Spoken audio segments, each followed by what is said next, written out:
নমস্কার বন্ধুরা, welcome to Shampa's kitchen. শম্পার রান্নাঘরে আপনাদের সকলকে স্বাগত জানাই। আজকে আপনাদের সাথে শেয়ার করব restaurant style butter garlic prawns recipe. চিংড়ি মাছের এই লোভনীয় রেসিপি মাত্র 10 মিনিটের মধ্যে সামান্য কিছু উপকরণ ব্যবহার করেই তৈরি করা যায়। তাহলে চলুন শুরু করি। সবার প্রথমে নিয়ে নিয়েছি 500 গ্রাম চিংড়ি মাছ। মাছগুলোকে ধুয়ে নিয়েছি, এবার মাছটাকে ম্যারিনেট করব। প্রথমেই দিয়ে দিচ্ছি 1/4 টিস্পুন নুন,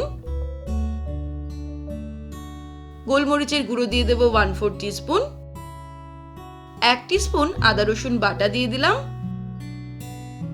দিয়ে দিচ্ছি লেবুর রস। একটা ছোট সাইজের লেবুর আমি অর্ধেকটা পরিমাণ রস দিয়ে দিলাম।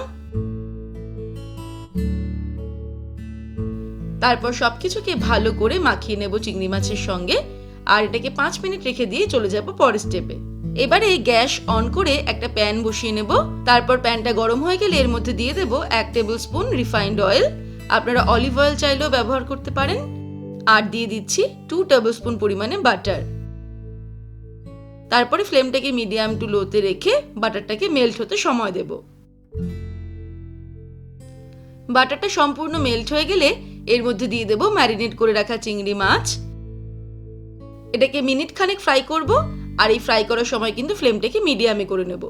চিংড়ি মাছ খুব বেশি ফ্রাই করলে একটু চিউই হয়ে যায়, একটু রাবারি হয়ে যায়, তাই মিনিট খানেকে আমরা ফ্রাই করব। 1 মিনিট চিংড়ি মাছটা ফ্রাই করতেই চিংড়ি মাছের কালারটা কিন্তু চেঞ্জ হয়ে গেছে, একটু লালচে লালচে হয়ে গেছে। এবারে এর মধ্যে দিয়ে দেব রসুন কুচি, 2 টেবিল স্পুন পরিমাণে রসুন কুচি দিয়ে দেব। তারপর 1 মিনিট রসুনটাকেও ফ্রাই করব। 1 মিনিট হয়ে গেলে দিয়ে দেব 1/2 টিস্পুন নুন, আপনারা স্বাদ অনুসারে দেবেন। গোলমরিচের গুঁড়ো দিয়ে দিচ্ছি 1/4 টিস্পুন, আর দিয়ে দেব 1/2 টিস্পুন চিলি ফ্লেক্স। সবকিছুকে মিক্স করতে করতে আরো 30 সেকেন্ড মতন নাড়াচাড়া করে নেব। তারপর এর মধ্যে অ্যাড করে দেব জল, 1/2 কাপ মতন জল দিয়ে দিলাম। তারপরে ফ্লেমটাকে মিডিয়ামে রেখেই মিনিট 2 ফুটিয়ে নেব। 2 মিনিট এটাকে ফুটিয়ে নিলাম। এবারে একটা ছোট বোলের মধ্যে 1 টিস্পুন কর্নফ্লোর অল্প জলের মধ্যে গুলে রেখেছিলাম, সেটা এর মধ্যে অ্যাড করে দেব। এবারে সামান্য মিক্স করে নেব, আর ফাইনালি এর মধ্যে অ্যাড করে দেব 1 মুঠো রসুন পাতা কুচি আর 1 মুঠো পার্সলে পাতা কুচি। পার্সলে পাতা যদি হাতের সামনে না থাকে সেক্ষেত্রে ধনে পাতা কুচি ব্যবহার করা যেতে পারে, কিন্তু পার্সলে পাতা ব্যবহার করলে কিন্তু এর স্বাদটা অনবদ্য হবে।